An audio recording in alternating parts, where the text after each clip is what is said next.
Ang mga nakaupo po hanggang likod, ibig sabihin, puno-puno po tayo. Ano? Purihin ang Panginoon. Sa umaga na ito, ang ganda ng ating inawit ay si Grace. Sino sa inyo yung nakita talaga yung biyaya sa panahon ng pandemic? Sa panahon ng pandemic. Ano, sabi ko nung nakaraan ay talagang tuwing may gera, may mga remnants may mga nalabi sa bawat pamilya. Kaya ang COVID daw, gera na hindi nakikita. Pero andito na tayo, nagbabalikan na tayo.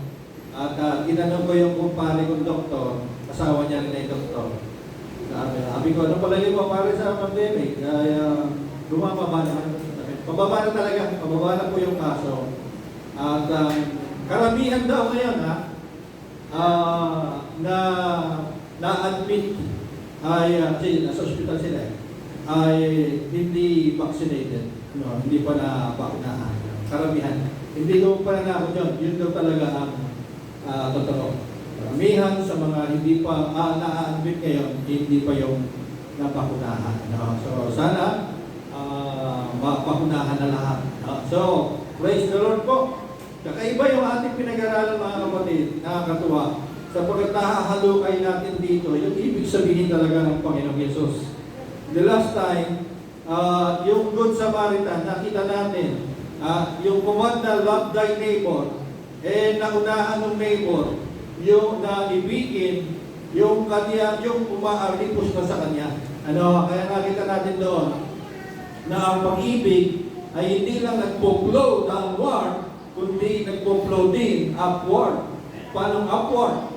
Pati yung mga umaalipos na sa'yo, yung mayroong mababa ang tingin sa'yo, kaya love flows upward din. Doon natin nakita yung truth na yon na ibig sabihin ng Panginoong Yesus. No? Wala pa tayong physical gathering. Tatalakay ko rin po sa video yung babaeng balong na naghulog ng dalawang pera. Hindi rin ibig sabihin doon kapag naibigay mo ang lahat para bumalik sa iyo, lahat-lahat marami din. No, meron pong pinaparinggan doon ng Panginoong Yesus talaga, yung mga mayayaman, no? Yung mga injustices na mga nangyayari noong panahon nila, injustices mga kapatid na nangyayari, talagang dahil doon yung mga dukha, walang maihulog. Pinaparinggan niya yung mga naghulog na mayaman. Yun lang po yun. Yun ang ibig sabihin doon. At ito rin po, po, may paglaya po Minsan may mga verses tayo, may mga talata po na umaalipin sa atin, hindi natin, bakit sinabi ng Panginoong Isus yun? Kaya po nito, turn the other cheek. Kapag sinampal ka daw sa kanan, ibigay mo pati sa kaliwa. Sino sa inyo ang talagang nakuha na ang ibig sabihin nito? Ako po ito, 30 years ng pastor, at naipin-preach ko po ito, pero hindi po malayo yung aking nakikitang ibig sabihin ng Panginoong Yesus dito. Kaya pagdating sa verse na ito, maraming mga mananampalataya ang ganito. Turn the other cheek. Kayo po ba, ano ang naisip nyo? Nang sabihin ng Panginoong Yesus na pag sinampal ka sa kanan, ibigay mo pati kaliwa. No? So, tinignan ko po yung ibang mga preacher sa YouTube na ito ang topic. Talagang, ang ibig sabihin ready kang sumalo ng pananakit, ng persecution, ng pag-uusig, huwag kang gaganti, tanggapin mo lahat, tanggapin mo lahat ng gagawin sa'yo. So, yun ba talaga ibig sabihin nito? Wala bang, hindi ka bang magpapabaya no? Na talagang sinuntok ka na, ito pa yung kaliwa. Bibigyan mo pa yung kaliwa. May black eye ka na dito sa kanan, bibigyan mo pa itong kaliwa. So, salamat po. Talagang ngayon, napakalawak na ng informasyon at nakukuha talaga natin yung mga meaning na ibig sabihin ng Panginoong Yesus. Okay? So many have interpreted these verses to mean that we must Take all that is thrown at us. Lahat ng binabato sa atin, tanggapin natin, to endure all suffering even if unjust. Kahit di makatarungan, huwag tayong gaganti, tanggapin natin kasi Christian tayo. Naniniwala ba kayo na kung minsan may mga abusado sa mga Christian? Naniniwala kayo doon? Hindi gaganti yan. Sige, subukan lang natin. I-try natin. Christian yan eh. No? Born again yan. No? Mahilig sa mga verses, saka praise the Lord. Try lang natin, hindi gaganti yan. May mga ganun eh. May mga abusado sa mga anak ng Diyos. So tayo naman, minsan, hindi talaga makaganti dahil sa ating pananampalataya. No? Ingat tayo sa ating mga testimonies.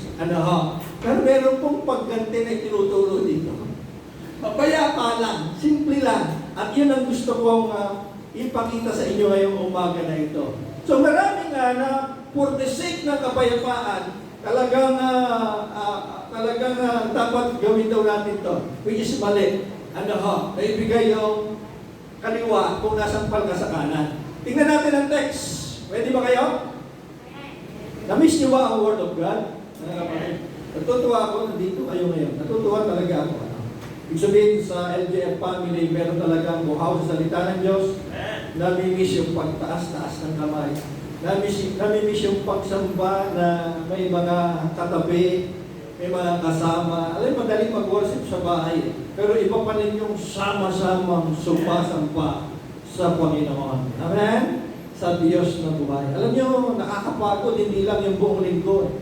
Ang nakakapagod, itong pandemic, no? Gusto mo matapos na. Ako, meron pa akong gusto kong matapos na eh. Yung election, gusto ko matapos na din. Yung gusto Mayo na. Nakakapagod sa social media. Para bang ngayon pala, nakahati na yung mga Christian. Parang malaking division ang mangyayari kung papalapit na ng palapit. Ngayon pala may mga nag-aaway na parang nakakalungkot yung nangyayari, di ba? Ito ay dadaan lang naman eh. Dadaan lang ito hanggang Mayo lang. Pero merong mga relasyon na 20 taon na, 30 taon, sisirain ito. Samantalang dadaan lang ito. Kaya naalala ko rin, alam niyo si Doc, tutuloy talaga eh. Tutuloy po talaga si Doc. Si Doc Montimayor na tumutulong sa atin sa bookstore, talagang nagkalat na yung mga video niya. Tutuloy talaga siya. Si Doc na doktor sa heart center at saka sa abogado, professor, marami na natutulungan siya. At sana lang ay magkaroon ng unity sa mga mananampalataya. Okay? So Matthew 5:38 to 41. Jesus said to His disciples, narinig ninyo noon, you have heard, it was said, Old Testament ang tinutukoy niya. Sinasabi niya sa Old Testament, nakasulat o sinasabi, mata sa mata, an eye for an eye, a tooth for a tooth, but I say to you, offer no resistance to one who is evil. Noon talaga, kapag mata, sinugatan ka, sugat din ang kabayaran. Ibig sabihin na talaga, ngipin sa ngipin, mata sa mata ang pagganti. Noon, kung tinusok ang mata mo, hahanapin yun para bigyan ng pagkakataon na tusugin din yung mata niya. Yun ang katakutan. Literal noong Old Testament, no? Ganti-ganti. No? Kaya yung ginawa mo sa kapwa mo, talagang yun din ang gagawin sa iyo. Pagbabayaran mo, tatanggapin mo. No? Pero, sabi rito, ito na, yung ating text. When someone strikes you on your right cheek, turn the other one as well. Talagang ang hirap nito eh. No? Ang hirap isipin. So, if anyone, may karutong pa yan. If anyone wants to go to law with you over your tunic, kasuotan po yan na panloob. Mamaya paliwanag natin yan. And over your cloak as well. Pati wala ba eh. pati malaban, bigay mo na. Pag hinihingi yung damit mo, pati malaban mo, bigay mo na. Sabi sa Tagalog. Kasi, alam natin, yung damit nila noon, may malaban sila, malamig hindi katulad natin ngayon. Pwede naka-t-shirt lang o naka-sando. Ano pa yung pangatlo? Should anyone press you into service for 1 mile? Go for 2 miles. Pinapatakbo ka, pinapalakad ka 1 milya, gawin mo ng 2 milya. Gawin mo ng 2 milya. Si Jesus nagsabi nito eh. So, hindi natin pwedeng baliwalain ito. May mga meaning po ito na magpapalaya sa atin at magtuturo sa atin sa pang-araw-araw natin buhay. Okay? So, iilatag natin yung tatlo. No? Ano sabi? Una, tungkol sa pananampal. Pag binigay, sinampal sa kanan, ibigay pati dalawa. Ito naman, tungkol sa paghahabla sa iyo. At pinagbabayad ka, pinapakuha ang bayan, yung damit mo. Ibigay mo na daw, pati palakal. Ang lupit, ano matitira dito? Brief. Wala nang matitira. Ang pangatlo, kapag ikaw ay pinapalakad ng 1 milya, gawin mo na 2 milya. Tanong, ano ang pinakamahirap dito? Na gawin? Tanong natin. Sa inyo, para sa inyo, yung pinakamahirap.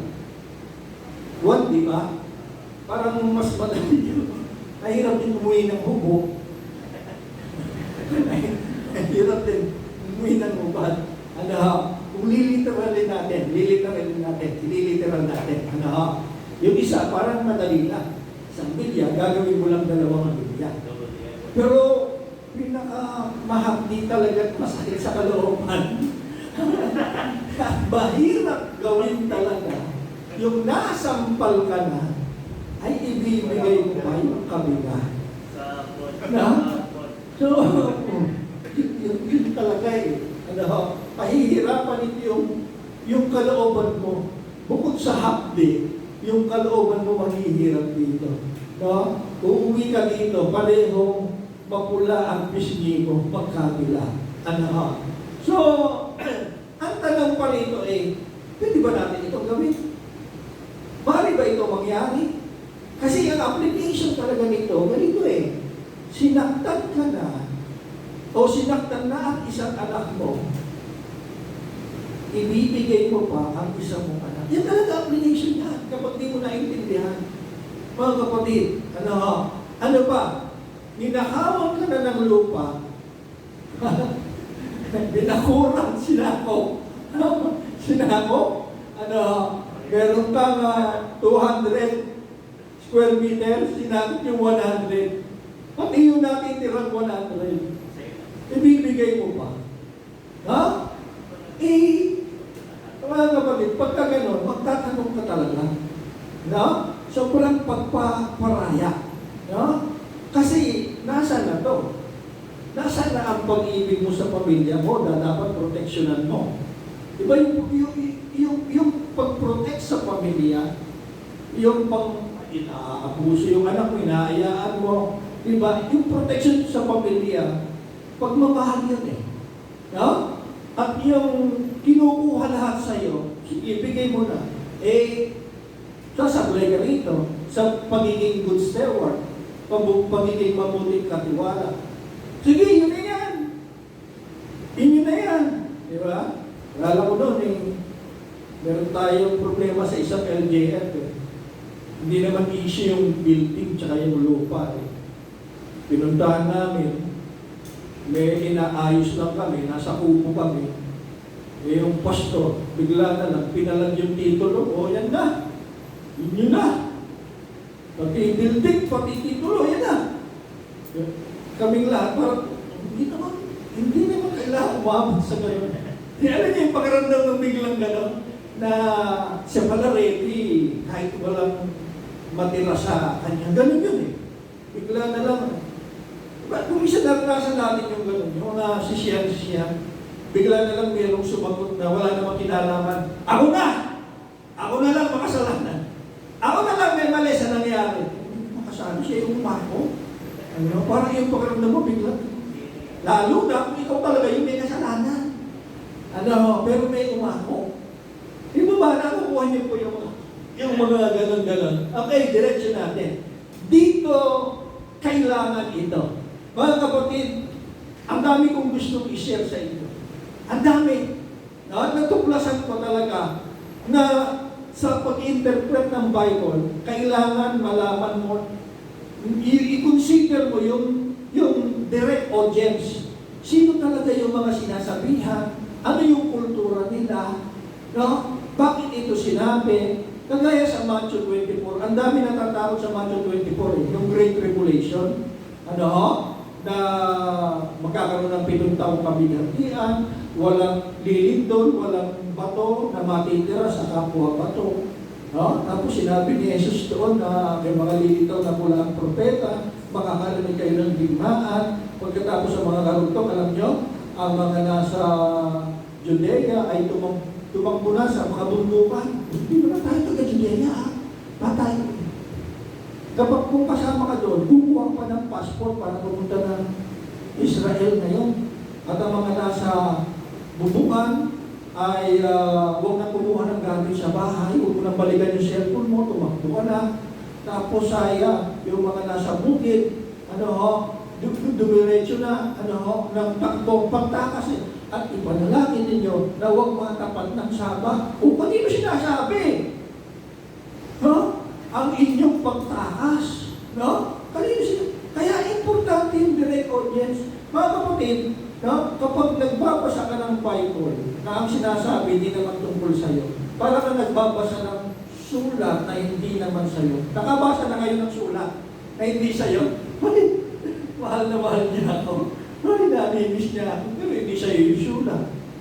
Ganun o ang katumbas nun, mga kapatid.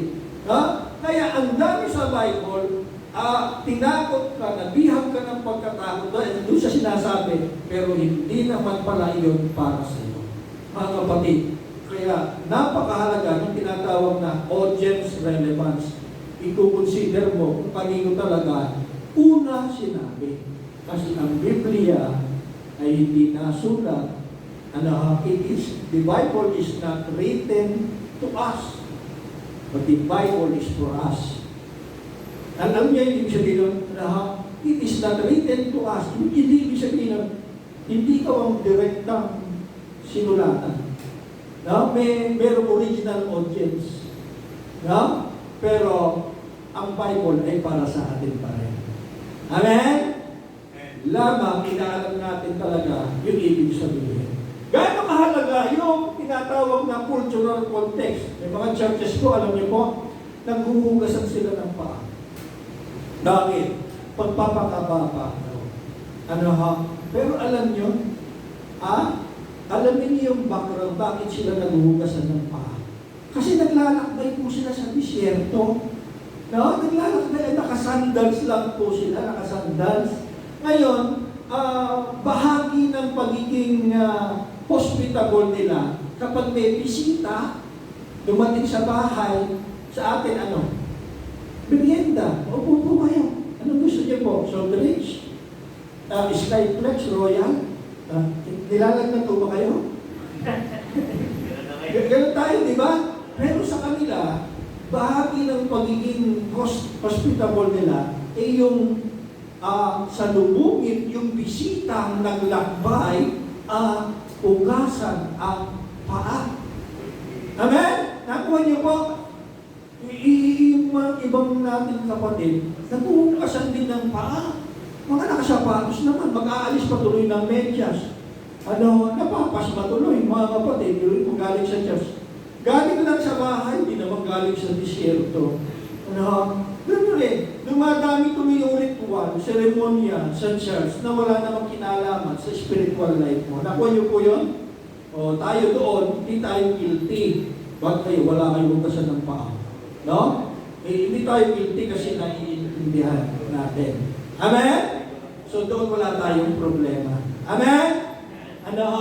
So ito, gano'n po tinatawag na cultural context. Inaalam natin. At ngayong umaga, malalaman natin yung cultural context nitong pananampal sa kanan. Nilinaw talaga sa kanan. So alam niyo po ba, Di ba parang panahon ng Hapon noon eh. Sila naman panahon ng Romans. Romans Empire ay maghahari. Nasa ilalim sila ng kapangyarihan ng Roma. Ang Roman soldiers po, mga kapatid, ay talagang siga sila. Lumalakad sila arrogantly sa buong Israel nung panahon ni Jesus. Kahit before pa ni Jesus o after ni Jesus. Talagang sila yung naghahari sa Israel, o sa Judea. There was no love between the occupying armies and the Israelite population. Wala. Nakikita ka palagi, merong nagsasampalan, merong sinisipa, pangkaraniwan ang nakikita, yung merong sinasaktan. Mahirap tumanggi kapag kinailangan ng isang Roman yung serbisyo mo bilang Hudyo noong time nila. So, nakukuha niyo po yung picture. Ano po? Ano pa? Dapat handa kang magbigay ng tubig. Palagi. Parang naglalakad yan eh. Kahit nang umiinom ka lang dyan sa kanto, painom nga.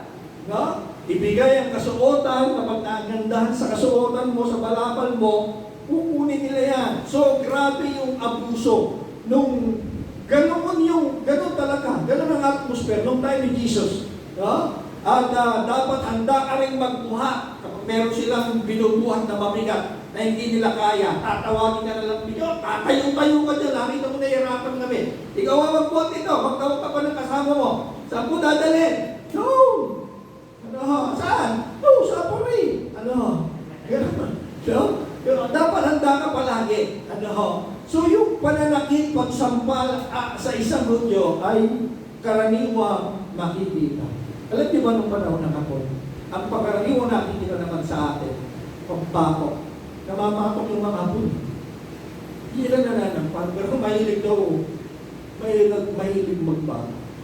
Naalala ko yung pinsan kong napakabata niyang nagtrabaho sa Japan, 90s pa lang yata yun, o 80s.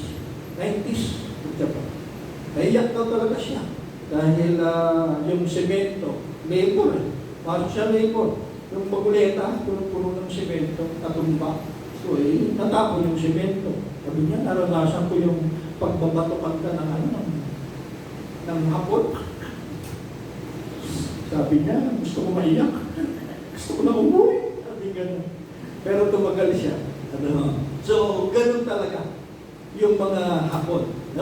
At sa Romans naman, pananampal talaga yung nakagawian po nila. Sa atin ata, suntok agad eh.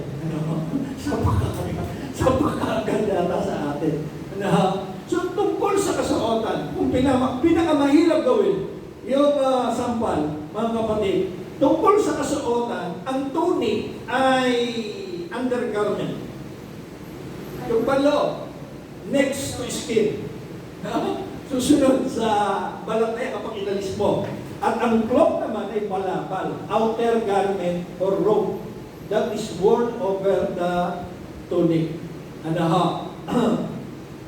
Jesus says, kapatid, ito na tayo, that if someone sues you, hinabla ka, to take away your undergarment, ibigay pati balabal. Alam niyo, sobrang hirap na nito eh. Karamihang nahahabla, alam niyo kung ano?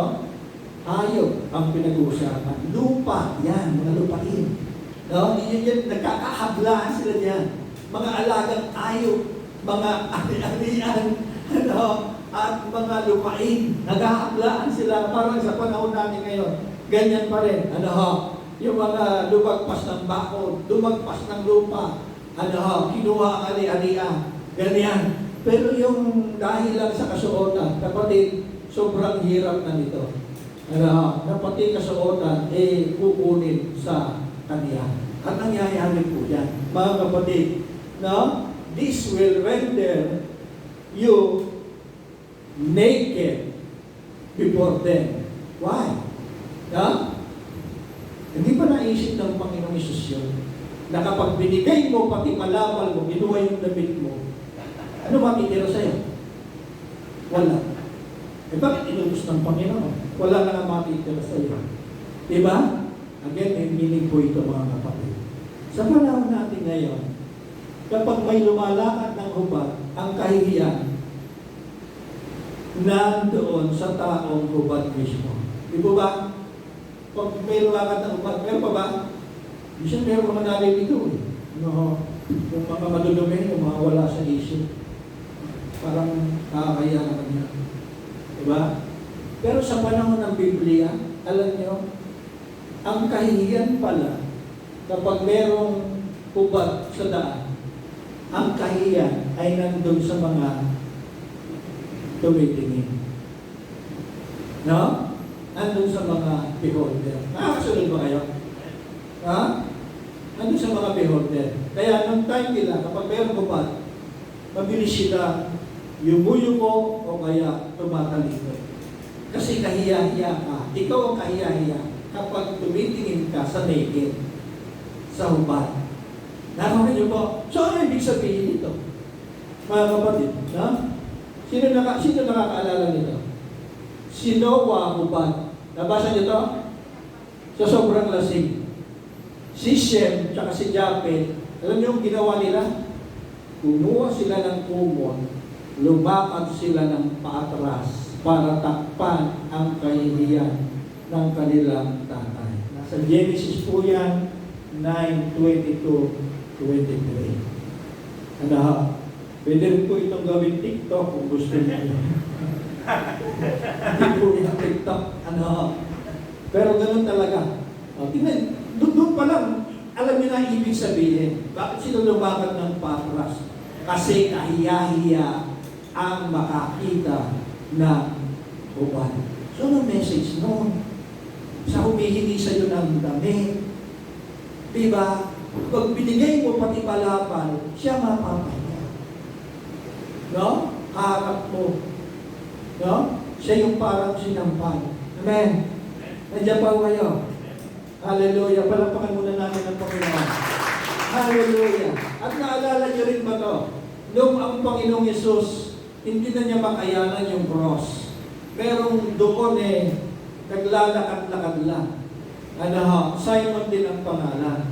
Pinili po siya. Simon the Cyrenian was pressed into service as Jesus walked towards Golgotha. Oy! Tayo-tayo ka dyan, lalakad-lakad ka, tulungan mo. Ganon. Ganon talaga. Wala kang magagawa. Na kapag sinabi ng Romans, ganon talaga. Kaya alipin talaga yung mga Hudyo nung time ng Bible, nung time ni Jesus. Kaya, mga kapatid, tingnan muna natin, kaya noon, kapag, ibig sabihin nung kapag pinalakan ka ng 1 milya, gawin mong 2 milya. Kasi madalas silang maglakbay.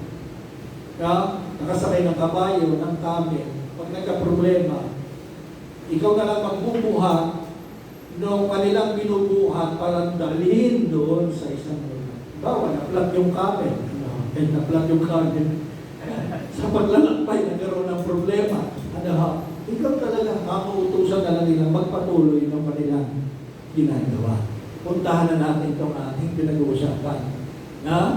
Napaka-specific ni Jesus na sinabi niya ang masasampal ay yung kanan. Bakit kaya kanan? Diba? Teka muna, nasan po ba yung kanan nyo? Kanan pisngi. Nasaan? Ayan. Nasaan ang kanan pisngi nyo? Wala yata mga pisngi nyo iba. Yung iba naman puro pisngi.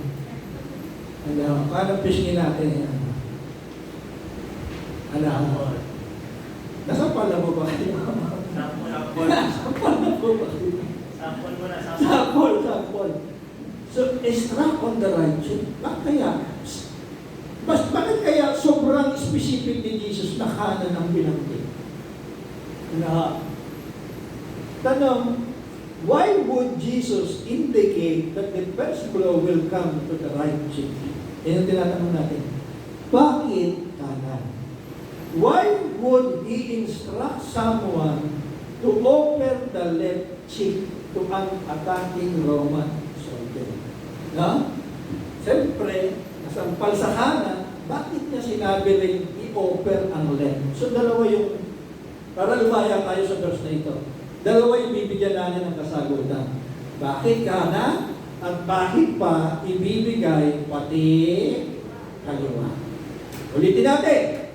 Bakit kanan ang binanggit niya at masyado siyang specific sa kanan?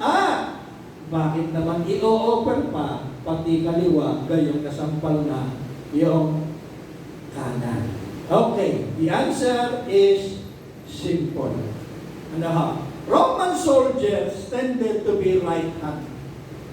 Kanan po sila, talaga. Noon, kahit nasabihin mo pinanganak kang kaliwete, mapipilitan kang magkanan. Bakit po? Kasi noon may purpose yung kanilang kaliwa. Mamaya, babanggitin ko kung bakit. So when they struck Epero, yung katulad nila, with the piece, it came from the right hand, made contact with the left side. Napansin niyo ba? Kapag sumampal sila na katulad nilang sundalo, gagamitin ang kanan, ano ang tatamaan? Hindi right, di ba? Hindi right cheek. Left cheek ang tatamaan. Left cheek ang tatamaan, hindi right hand. Hindi right cheek. Hindi kanan pisking. Ano yung sinasabi niyo ni Jesus? Na sa kanan katatamaan. Sa kanan katatamaan. Roman soldiers backhanded their subject to make a point. Meron pala silang sinasampal na alam niyo backhanded? Kabalik? Kanan ang ginamit, pero tatamaan ka sa kanan din. Pagka ganon, binakhan ka. Parang sa ping-pong lang yan, di ba? Backhand. At meron akong nakikita gano'n eh. Kung minsan sa TV, may napapanood tayo kung minsan. Sinasampal pa. Paano? Backhand. So, kapag ginanon ka pala ng Romans nung time nila, kapag meron silang pinopoint. Jews were second class again. Tingin nila sa mga Hudyo, hindi kita ka-level. Hindi kita ka-level. Mga alipin lang kayo. Hindi ka karapat dapat tumanggap ng sampal kong natatamaan ka sa kaliwa. Pandito ka lang, pangkalikot. So ito'y uri ng pag-iinsulto sa mga sinasampal nila. Kapag ginamitan ka na ng backhand, uri, nasaktan ka na, mahapdi na insulto ka pa. Kasi para nilang sinasabi, hindi ka karapat dapat. Hindi kita ka-level. Pagka-level na, may kaparehong romance. Sampalan niya. Kanan talaga. Kaliwa yung tatamahan. Pero kapag hindi nila ka-level, binabakhan nila. Nakuha niyo po, ganun sila noon. By the way, dagdag natin ito. Bakit ba hindi kaliwain? Alam niyo noon, in ancient Middle Eastern society, sakop yan ng Romans sa Mediterranean Sea, the left hand was used for hygienic purposes and hardly ever used for anything else. Ito, dahil wala pang tissue, wala pang kung ano-ano, ginagamit talaga ang kaliwa nila for hygienic purposes. So pagdating sa pagkain, pangangamay, pagkakaway, palaging kanan. Palaging kanan. Noon, yung kaliwa, nakareserva lang talaga sa panglinis. Mas nakakatakot yata masampal ka ng kaliwa. Kasi puno-puno ng sustansya. Maraming vitamina, patay ka agad. Kapag inamitan ka ng kaliwa, patay ka, tempo ka agad, mga kapatid. So, alam nila, ang pinapanampan, alam nila ang gamit lang dito. Hindi talaga ginagamit ito. Pero itong kanan, yun ang ginagamit talaga nila. Pang-kain, pang-shake hands, para sa iba pang mga bagay. So, the only way you could stand in front of someone and strike their right cheek is by slapping them with the back of your right hand. Magharap na kayo, Jesper at Alvin. Magharap kayo. Tingnan lang natin. Tingnan, harap lang, magharap lang kayo. Yeah. Basta lang yung gagawin ko. Para makaganti ako. So, kung halimbawa si Jesper ang magbabakhan, saan magagaling? Doon. Tatamaan yung right cheek. Halimbawa si Arvin naman nasasampal, gagamitin yung kanan, ayun, tatamaan pa rin yung right cheek. Okay, thank you. So, yun lang, no?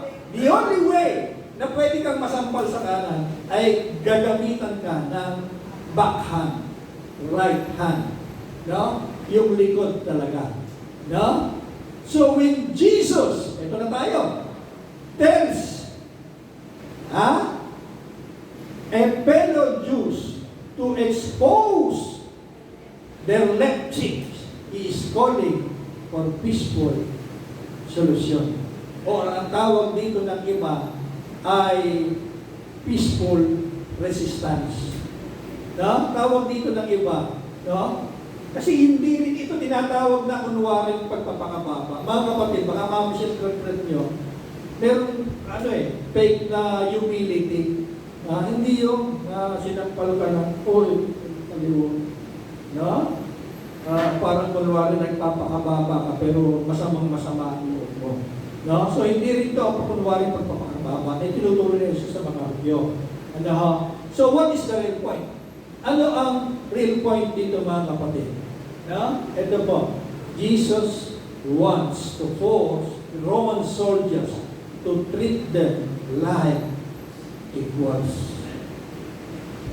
Pag sinampal ka sa kanan, ang inoffer mo pati kaliwa, ang message nun, sinasabi mo sa nanampal, itrato mo kami, kapantay mo, katulad mo.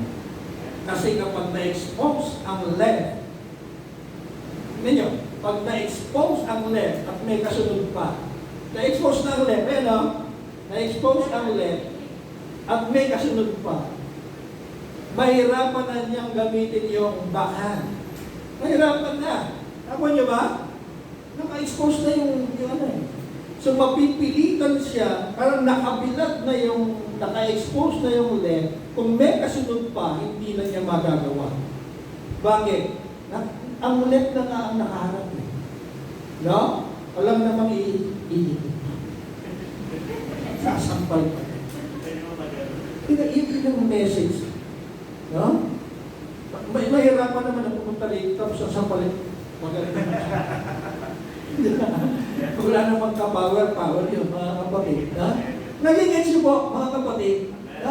So, may paglaya kapag nahukay mo talaga yung mga ibig sabihin ng mga verses na ito, banda uli, sasabihin mo, hindi naman pala mahirap at hindi naman para sa atin yung mga verses na yan na pinapahirapan tayo sa pag-iisip. Nakakala natin pagpaparaya na tayo sa lahat ng gagawin sa ating pag-iinsulto, pananakit, hindi tayo gaganti, ganun ay hindi pala, mga kapatid. May message yung nasampal. At ang message nung nasampal, itrato mo kami katulad mo.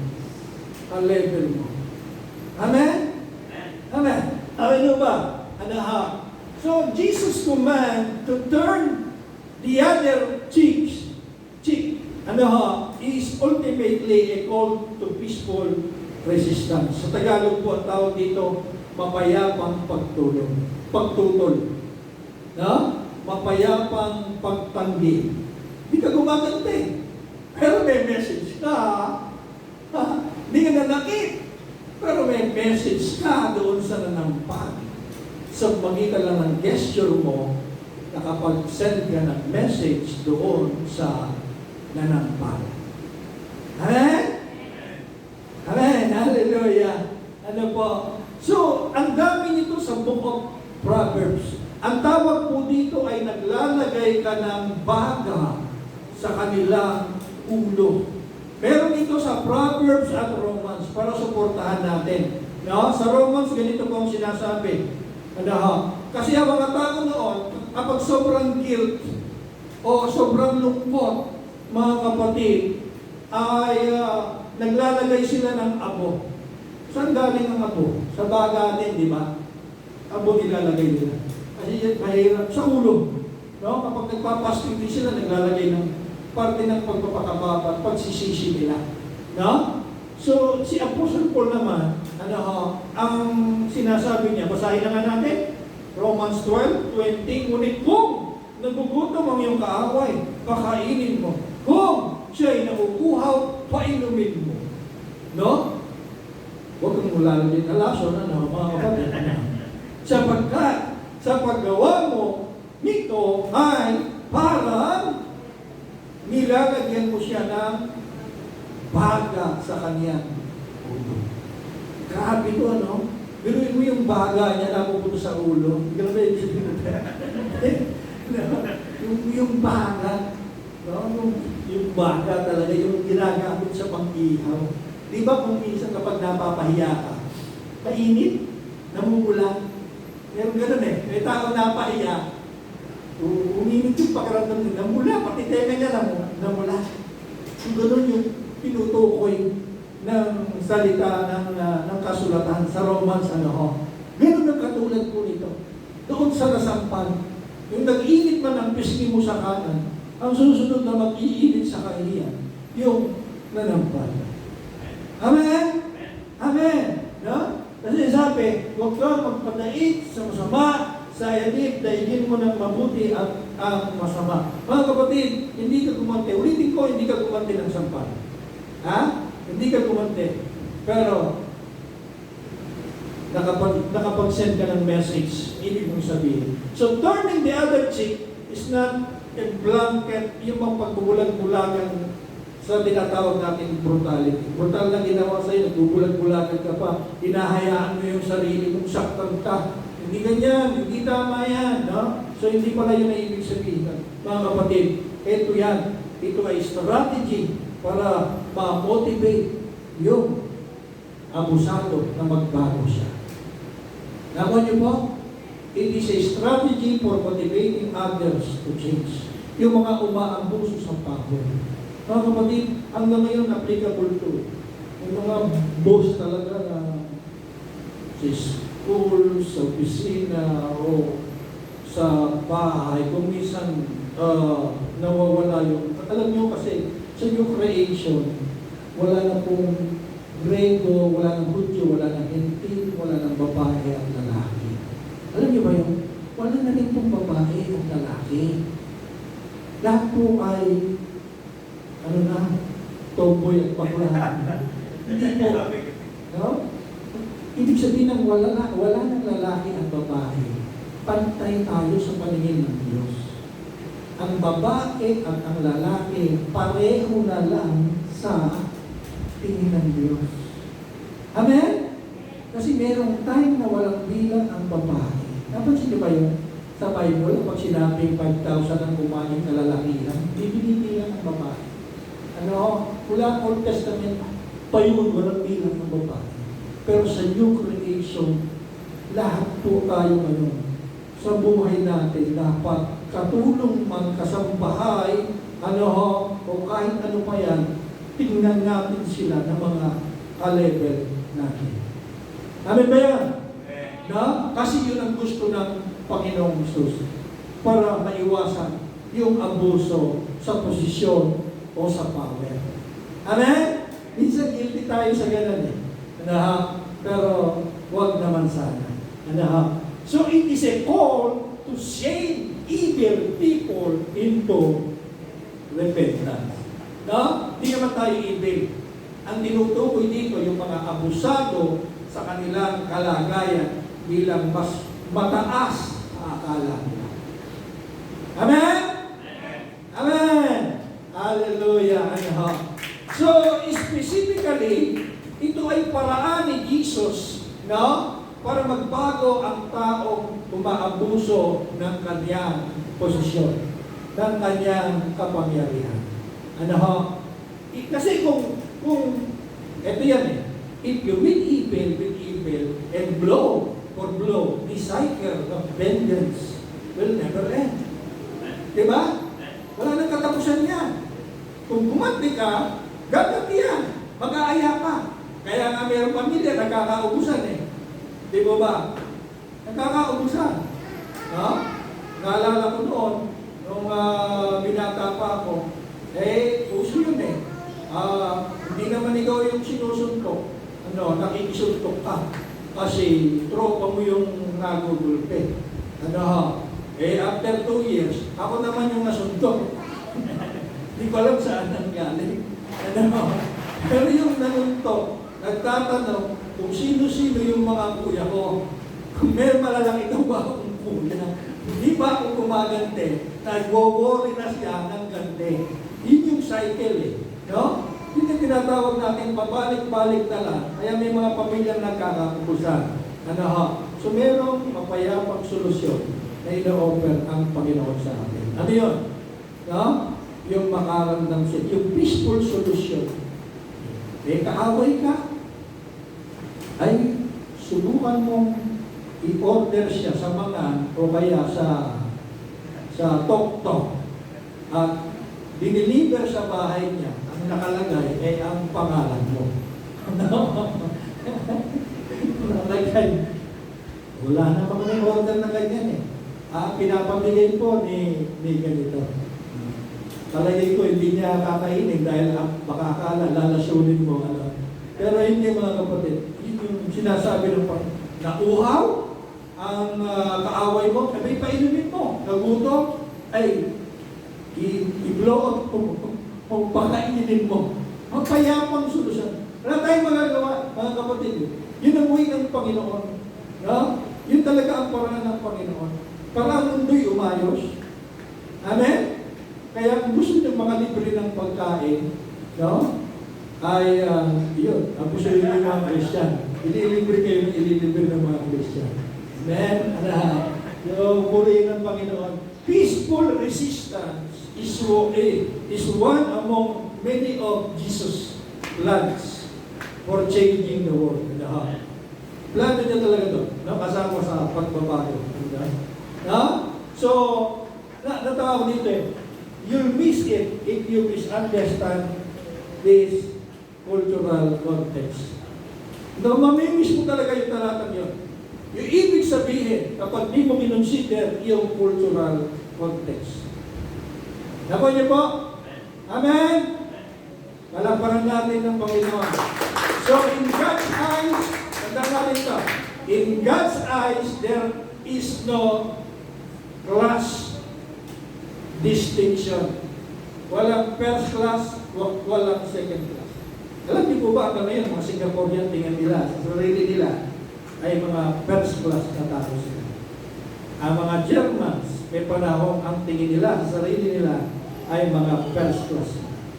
Ang mga Amerikano, tingin nila sa sarili nila, mga first class sila. Mga Asians, kaya niyo, ang mga Negro, ay mga second class na. Pero again, sa paningin ng Diyos mga kapatid, pantay na lamang po. Wala nang alipin, wala nang bossing, mga kapatid, lahat tayong iisa sa paningin ng Panginoon. Kung mahawak man tayo ng tao, ng kasabahay ng mga tulong, trato natin sila. Amen? At yun ang kaluluwa sa Panginoon. Amen? Sino po rito may natutuhan? Lumaya. Ayun, bihira pala. Yung nakakaalam ng ibig sabihin talaga ng sampalin mo sa kanin, bigay mo sa kaliwa. Hanggang ngayon, hindi nila maintindihan. At tuturuan ka nila magpasampal ulit, mga kapatid. Hanggang ngayon, yun ang tuturo nila. Pero salamat, sabi ko nga, may paglaya sa mga bagay na natutuklasan natin. Amen! Let us pray, Panginoon. Tumayo po tayo lahat. Father God, salamat po. Panginoong Isus, lalo na sa iyo na nagturo noong panahon ng mga alagad mo. Panginoon, nakita namin, Panginoon, ang maibig mong sabihin ngayon. Tumisan may mga salita ka na nagpapahirap ng aming kaisipan, ng aming kalooban, pero nire-reveal mo ito sa panahon ito. At nanggagaling ito doon sa pagkakilala namin, mabuti ka at hindi mo hahayaan na kami ay maabuso ng ibang tao. Panginoon, itinuturo mo lamang sa amin yung mapayapang pagtutol, mapayapang resistance, Panginoon. At tinuro mo rin sa umaga na ito na kaming lahat pala ay pantay-pantay. Walang lalaki, walang babae, walang pinuno, walang alipin, Panginoon. Thank you, Lord. Pagpalain niyo po kaming lahat at patuloy na ingatan, Panginoon. In Jesus' name we pray.